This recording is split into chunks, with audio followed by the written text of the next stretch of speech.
সংক্ষেপে বলতেছি সবর কি। সবর বলা হয় তিন জিনিসকে। কয় জিনিসকে? ব্যাখ্যা নাই, অল্প কথায়। সবর হলো তিন জিনিস। এক, আসসাবরু আলা তাআ, আল্লাহ তাআলার ইবাদত এবং বন্দিগির উপরে সবর করা। মানে পৃথিবীর যত কিছু হোক, দুনিয়া উল্টে যাক, আমি আল্লাহ তাআলার ইবাদত ছাড়ব না। এটা সবর, এটা ধৈর্য, এটা ধৈর্য। আমি সবর করব। প্রচন্ড শীত, কনকনে ঠান্ডা, আমি ফজরের নামাজ পড়বই, আমি মসজিদে যাবই, আমি যাব, আমি জামাত পড়বই। আমার শায়েখ আল্লামা মুফতি মুশতাকুর নবী সাহেব বহু সময় আমারে বলছে, হজরত, যে মৌলানা, মাহফিলে রওনা দেওয়ার সময় নামাজের ওয়াক্ত হইলে জামাত সাথে সাথে পড়ে নিবেন। 2-4 মিনিট মাহফিলের টাইম দেরি হইল, তেমন উল্লেখযোগ্য কোনো ক্ষতি হবে না, কিন্তু চেষ্টা করবেন জামাত যেন না ছোটে। আমি নিজে শুনছি হযরত বহুবার দোয়া করতেন, করে, আল্লাহ জিন্দেগীর শেষ নামাজটাও দাঁড়িয়ে মসজিদে জামাতের সাথে পড়ার তৌফিক দান করে। এটা সবর, ইবাদতের উপরে টিকে থাকা। আমি গতকালকে সন্দ্বীপ গেছিলাম, সন্দ্বীপ, চট্টগ্রাম, চতুর্দিকে বঙ্গোপসাগরের মাঝখানে এই দ্বীপ। স্পিড বোট দিয়ে যাইতে হয় উত্তাল ঢেউয়ের মধ্যে। 2 দিন ছিলাম আমি ওইখানে। আমি একজন গতকাল যেই মাদ্রাসার মাহফিলে গেছি, ওই মাদ্রাসার মোহতামিম সাহেব, না হইলেও 100 বছরের উপরে হবে বয়স, বুড়া মানুষ। আজীব এক জিনিস দেখছি আমি, ওনারে দেখছি আমি 2 বারই। উনি নামাজে সারাক্ষণই চেয়ারে বসে থাকে। নামাজের টাইমে দেখলাম উনি দাঁড়াইছে, দাঁড়াইয়া নামাজ নিয়ত বাঁধছে ইমাম সাহেবের পিছনে। মনে 4-5 মিনিট পরে বা 5-7 মিনিট পরে উনি বসে গেছে, নিচে মাটিতে বসছে আর কি, বসে বাকি নামাজ পড়ছে। আবার একটু পরে দাঁড়াইছে, আবার একটু পরে বসে গেছে, এমনি এমনি নামাজ শেষ করে। তখন আমি বয়ানে বললাম, আমার বুঝে আসছে আল্লাহর এই বান্দা আল্লাহকে বলছে, মাওলা, নামাজে দাঁড়ানো যে ফরজ, আমি আমার সাধ্যটুকু দিয়ে দাঁড়াইছি, আমি যখন আর পারছি না তখন তোমার জমিনে বসে গেছি। এই যে সবর, তাইলে আল্লাহর মদদ আসবে অচিরেই, আরে অজান্তেই আল্লাহর মদদ আসবে। আল্লাহ তাআলা বলেন, ইবাদতের মাধ্যমে সবর। পৃথিবী উল্টে যাবে, আমার বন্ধু কিছু, আমার ইবাদত ছুটবে না। ওটা পৃথিবী ল্যাংটা হোক, আমি ভিন নারী দেখব না। গোটা পৃথিবী সুদ খাক, আমি খাবো না। অর্থাৎ যেই কোনো প্রকারের গুনাহ থেকে নিজেকে মজবুতির সাথে বাঁচিয়ে রাখা, এটা সবর। এটা কি বলেন না? আমরা কিন্তু সবর বুঝি কোনটারে? সব দিকে না ফাইরা অনার জুত করে বইয়া তখন সবর করা। না না, সবর এটা 3 নম্বর অর্থ। প্রথম অর্থ হইল ইবাদত, এটার উপরে সবর মানে জমে থাকা, গুনাহ না হওয়ার উপরে সবর করা। যুবক যদি সিদ্ধান্ত নেয়, গোটা পৃথিবীর নারী আমাকে বলুক, আমি তার দিকে তাকাবো, আমি তাকাবো না, আমি আল্লাহকে ভয় করি। আর শাজিম থেকে আল্লাহ তাআলা বলবেন, হাদিসের মধ্যে আছে, যুবক, আমি নিজ হাতে তোর কলিজার ভিতরে ঈমান আমি দিয়ে দেব। মান তারাকাহা মাখাফাতি আবদালতুহু ঈমানান ইয়াজিদু হালাওয়াতাহু ফি কলবি। আল্লাহ তাআলা হাদিসে কুদসিতে বলে, আমার ভয়ে যে বিন মহিলার দিকে তাকায় নাই, নজর নামাইছে, আমার ভয়ে আমি আল্লাহ তাআলা তার অন্তরে ঈমান দিয়ে দেব, যেই ঈমানের স্বাদ মজা সে পাইতে থাকবে। এটা হাদিসে কুদসি। হাদিসে কুদসি। একবার যুবক নজর ফিরানো ভিন নারী থেকে, ঈমানের স্বাদ আর মজা। নবীজি বলেন, রাজুলুন দাআতহু ইমরাআতুন যাতু মানসাবিন ওয়া জামালিন ফাকালা ইন্নী আখাফুল্লাহ। যেই যুবককে, যেই পুরুষকে কোন সুন্দরী, রূপসী, বংশীয়া নারী জিনার দিকে আমন্ত্রণ করে, অশ্লীলতার দিকে, প্রেমের দিকে, সেই ছেলে, সেই যুবক, সেই পুরুষ যদি বলে না আমি আল্লাহকে ভয় করি, ইন্নী আখাফুল্লাহ, খোদার কসম, আরশে আজিম থেকে তখন আল্লাহ তাআলা খুশি হয়ে বলে, যুবক আমি ওয়াদা দিলাম হাসরের দিন আমার আরশের নিচে আমি তোকে আমার পাশে বসাবো, আমার সাথে রাখবো। ছেড়ে দিলি ভিন নারীর চেহারা, আমি তোকে আমার চেহারা দেখতে দেব, আমাকে দেখতে দেব। 7 ধরনের ব্যক্তির একজন এটা। এই জন্য গুনাহ ছেড়ে দাও, সুদ না খাওয়া। আমার বাপ আপনাদেরকে বলি, মাওলানারা, ওলামারা, মাদ্রাসা মসজিদের হুজুররা, দুনিয়ার বাটফারি, উপার্জনের নানা রকম ধান্দা ওনারাও বুঝে। আমি সবসময় এটা বলি, আমরা বেকুব না, আমরা ব্যাককল না। আপনি ফাঙ্গাস তেলাপিয়া খাইয়া বড় হইলে, আপনি চাল ডাল ভাত খাইয়া যদি বড় হয়ে থাকেন, তা আমরা হুজুর কি সিরা খাইয়া বড় হয়েছি? কথা বলেন না কেন? বুঝি না কি? আবার সুদও বুঝি, ঘুষও বুঝি, ধোকা, বাটপারি, সিটারি সব বুঝা সম্ভব, কিন্তু কেন করি না? 6,000 টাকার বেতন দিয়ে ইমাম সাহেব চলে, 8,000 টাকা বেতন দিয়ে ইমাম সাহেব চলে। এত বড় মাদ্রাসা এই মাত্র হিসাব দিল, মোহতামিম সাহেবের হিসাব শুনে আমি অবাক হয়ে গেলাম। আয়ের চাইতে কি পরিমাণ বেশি ব্যয়, ঋণ কি পরিমাণ। আহা, আমি এই বছর খুলনা চিল্লা লাগাইছিলাম তাবলীগের সফরে, 40 দিন খুলনায়। এই সফরে আমি Khulna university, Khulna medical college এবং খুলনা ইঞ্জিনিয়ারিং ইউনিভার্সিটি, তিনোটাতেই আমি গেছি। আমাদের জামাত মেহনত করছে। প্রত্যেকটার জমি এরিয়া 116 একর, এক একটা 115, 16, 17 একর। 1 একর মানে 100 শতক। কত বড় বিস্তীর্ণ জায়গা নিয়ে কোটি কোটি টাকা ব্যয় করে, খরচ করে ওই সমস্ত প্রতিষ্ঠানে। আর আমাদের এক একটা মাদ্রাসায় বছরে সামান্য কিছু টাকা, অল্প কিছু উপার্জন দিয়ে না খেয়ে না দে মালিকের 30 দিন, মালিকের 365 দিন কাটায় শুধু একটা আশায় বুক বেঁধে যে মাওলা দুনিয়া যা দিলেন দিলেন না, হাসরের ময়দানে জান্নাত দিয়ে পুরায় দিয়েন, এই আশা।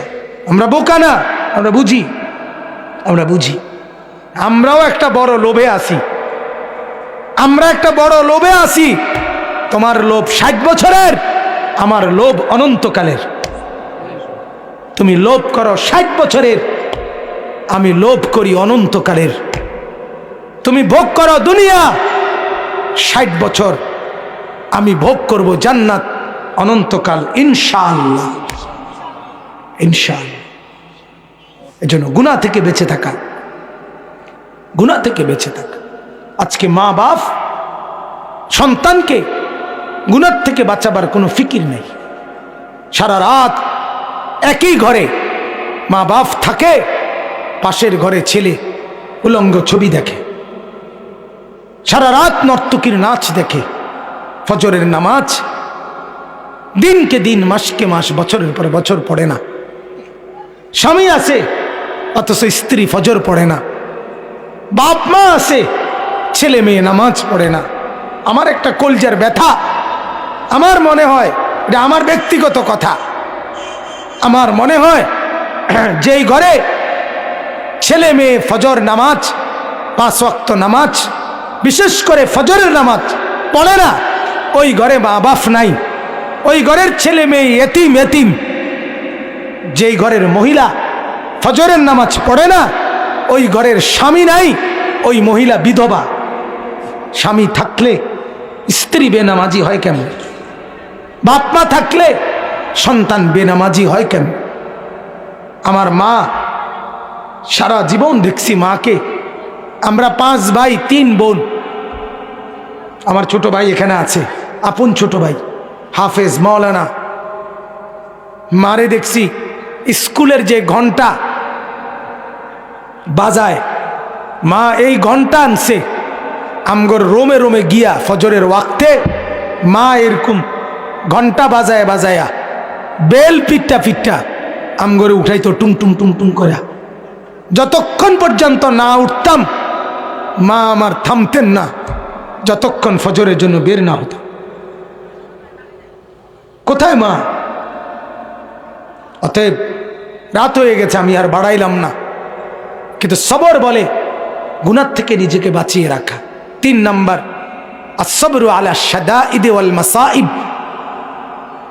যত রকমের আপদ বিপদ, অ্যাক্সিডেন্ট, দুর্ঘটনা, রোগ শোক, টেনশন, পেরেশানি, অস্থিরতা, ঝামেলা, এই বিপদ সবগুলোর উপরে আল্লাহ তাআলা সেগুলো লাঘব করবেন, মিটিয়ে দিবেন, মোচন করবেন, দূর করবেন, এই বিশ্বাসের উপরে ধৈর্য ধরা। রাত সকাল হবেই, সকাল রাত হবেই। অতএব জ্বর ভালো হইবেই, মাথা ব্যথা এটা যাইবই, পেটের সমস্যা এটা ঠিক হয়ে যাব। এটা বিশ্বাস করা, সবর করা, সবর করা। যদি লম্বা সময়ও থাকে তো এটা নিশ্চিত মৃত্যুর মাধ্যমে হলেও এই মুসিবত শেষ হবে। ঠিক কিনা বলেন না কেন? কিন্তু এই মুসিবতের সমাপ্তি আছে, কোনো সন্দেহ নাই। হতে পারে চূড়ান্ত সমাপ্তি মৃত্যু। আর মৃত্যু পর্যন্ত যদি আমি সবরের সাথে মুসিবতে টিকতে পারি, চোখ বন্ধ হলেই দুনিয়াবাসী দেখবে আমার চোখ বন্ধ হয়েছে, আর আসমানওয়ালারা দেখবে আমার চোখ জান্নাতের জন্য খুলে গেছে।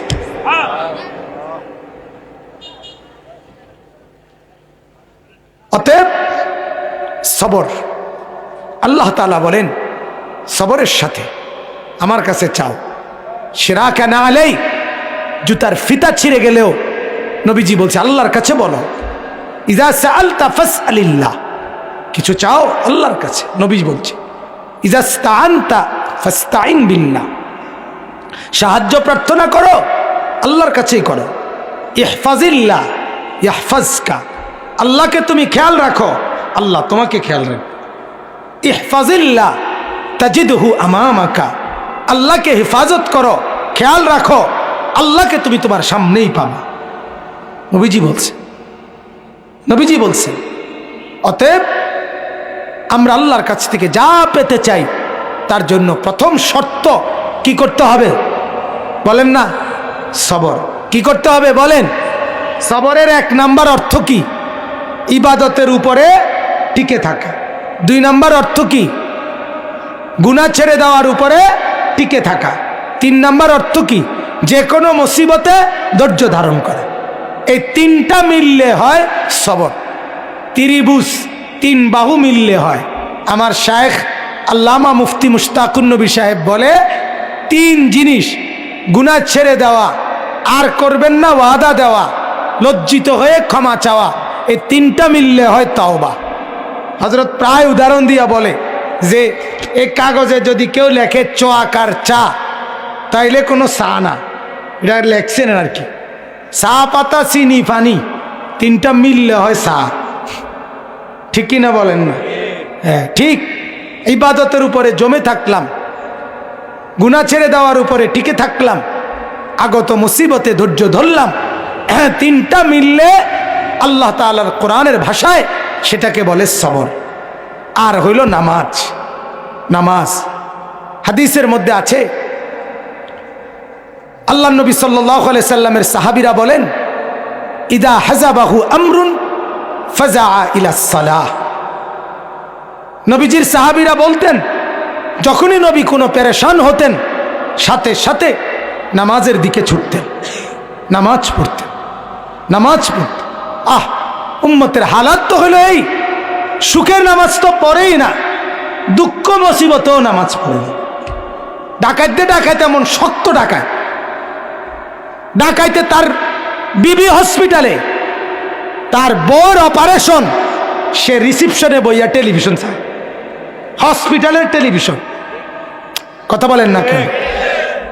তার বাপের রক্ত পরীক্ষা করছে, রিপোর্ট দিব আধা ঘন্টা পরে, এই ডাকাইতে বইসা টেলিভিশন চায়।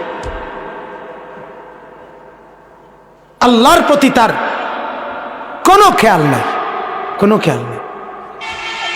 মুসিবতে পড়েও নামাজে নাই, মুসিবতে নামাজে নাই। আহা, এজন্য আমি বললাম, আল্লাহ তাআলা বলেন নামাজ, তুমি নামাজ পড়ো, তোমার জরুরত, তোমার প্রয়োজনীয় বিষয় আমি দেখব। আল্লাহ তাআলা বলেন আমি জানি কি লাগবে না লাগবে। অতএব বাপ, নবীজির আখলাক ছিল এটা, যে কোনো পেরেশানিতে তিনি নামাজে দাঁড়াইতেন। ফাজাইলে আমালের মধ্যে শেখুল হাদিস হযরত মাওলানা জাকারিয়া রহমাতুল্লাহ আলাইহি বলছেন, আমরা পড়ছি ওইটা হাদিসের, হযরত আনাস রাদিয়াল্লাহু তাআলা আনহুকে একদিন জিজ্ঞেস করছে, ও আল্লাহর নবীর সাহাবী, নবীজির জামানায় যখন ঝড় তুফান হইতো আপনারা কি করতেন? হযরত আনাস বলেন, আরে আল্লাহর বান্দা, নবীজির জামানায় আকাশ যদি অন্ধকার হইতো তাইলেই তো আমরা নামাজে দাঁড়ায় যাইতাম, ঝড় তুফান তো পরের কথা। এজন্য বাপ, যেই কোনো ব্যাপারে নামাজের মাধ্যমে সাহায্য চাও, সাথে সাথে সেজদা করেন। সেজদা বড় আল্লাহকে কাছে টানার শ্রেষ্ঠতম মাধ্যম। বান্দা যখন সেজদা করে তো আল্লাহ তাআলা মাথায় পিঠে হাত বুলায় দেয়, আদর করে। আকরাবু মা ইয়াকুনুল আবদু মির রাব্বিহি ওয়া হুয়া সাজিদ।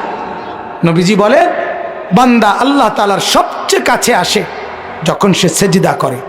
এজন্য আমার আজকের কথা এতটুকুই। এক কথা বললাম, আমরা ঈমানদার, মনে আছেনি? আমাদের ঈমানের পরিচয় যেন ছুটে না যায়। 2 নাম্বার, আমাদের করণীয় 2টা, আল্লাহর ইবাদত, সব ব্যাপারে আল্লাহর কাছে সাহায্য চাওয়া, আর আল্লাহর কাছে যাই চান চাওয়ার পদ্ধতি কয়টা? 2টা। 1 নাম্বার সবর, বলেন। 2 নাম্বার নামাজ। সবর এবং নামাজ, এই 2টা আল্লাহ তাআলা দেখবেন, আপনাকে আপনার প্রার্থনাকৃত বিষয় আল্লাহ তাআলা সাথে সাথে দিয়ে দিবেন।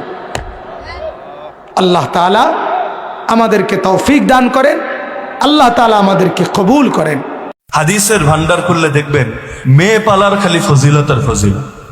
আমি পেরেশান হয়েছিলাম, আয় আল্লাহ, সব দেখে মেয়ে পালার ফজিলত, ছেলে পালার কি হবে? যেমন ধরেন আমারই 2টা ছেলে, তাইমুল্লাহ ফাইয়াজ মুসান্না, নাসরুল্লাহ জান্দাল মুহান্না, কোনো মেয়ে নাই।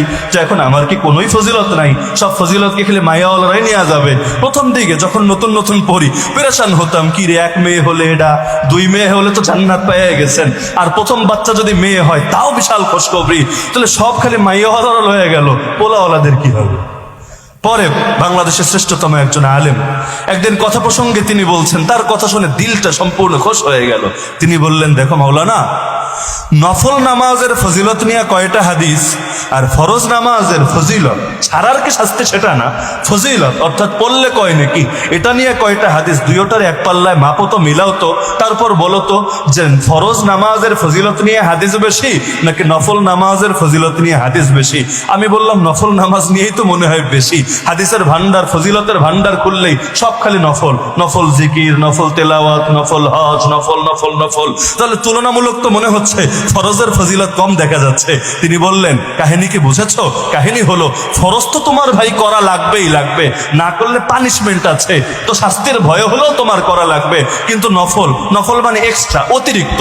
অতিরিক্ত মানে কি? এটা সবাই করবে না, কারণ না করলে কবরে আযাবের ভয় নাই, আখিরাতে আযাবের ভয় নাই, জাহান্নামে যাওয়ার ভয় নাই, পুলসিরাতে কেটে টুকরা টুকরা হওয়ার ভয় নাই, তারপরও করে। কেন করে? কারণ মুস্তাহাব মনে করে। মুস্তাহাব মানে কি? মুস্তাহাব শব্দের অর্থই এমন আমল যেটা করলে আল্লাহর ভালোবাসা পাওয়া যায়। আল্লাহর ভালোবাসা পাওয়ার আমল নবী বলেন সহিহ হাদিসে কুদসি আল্লাহর পক্ষ থেকে, ওয়ালা ইয়াজালু আবদি ইয়াতাকাররাবু ইলাইয়া বিন নওয়াফিল, বান্দা নফলের দ্বারা আমার নৈকট্য পেতেই থাকে আর পেতেই থাকে। যার নফল যত বেশি আল্লাহর নৈকট্য সে পেয়েছে তত বেশি। নফল ছাড়া কেউ কোনোদিন বুজুর্গ হতে পারে নাই, তাহাজ্জুদ ছাড়া, জিকির আজকার ছাড়া কেউ কোনোদিন আল্লাহর খাঁটি বন্ধু হতে পারে নাই। তো এখন দেখা যায় নফলের এত ফজিলত কিসের জন্য? কারণ লোকে এটা পানিশমেন্টের ভয় করবে না, জাহান্নামের ভয় করবে না। এত এত ফজিলত দেওয়া হচ্ছে, বেটা মজা বোঝ, আল্লাহরে খুশি করার কি কি জিনিস আছে লুকায়া, এটা দেখ, তখন করবে। তো এখন বাচ্চাদের বিষয়টা এমন, ছেলে তো জাহিলি যুগেও পালতো, জ্যান্ত ছেলে দফন করতো, এটা কই পেয়েছো? ছেলেরা দফন করতো না, ছেলে রেখে দিত, কারণ ছেলে হলো বংশের বাতি, ছেলে হলো পরিবারের আলো, বুড়ো বয়সের হাল, তাহলে ছেলে রেখে হাতছাড়া করে। কিন্তু মেয়ে হলে জ্যান্ত দাফন করতো। এই কারণে নবী তাশকিল করছেন যে মেয়েরে পালো, মেয়েরে গুরুত্ব দাও, মেয়ের বেশি কদর করো। কিসের কারণে? যেটা লোকে করে না, অবহেলা বেশি করে, সেটা নিয়ে তারগীব বা তাশকিলও বেশি করা লাগে, যেটা এমনি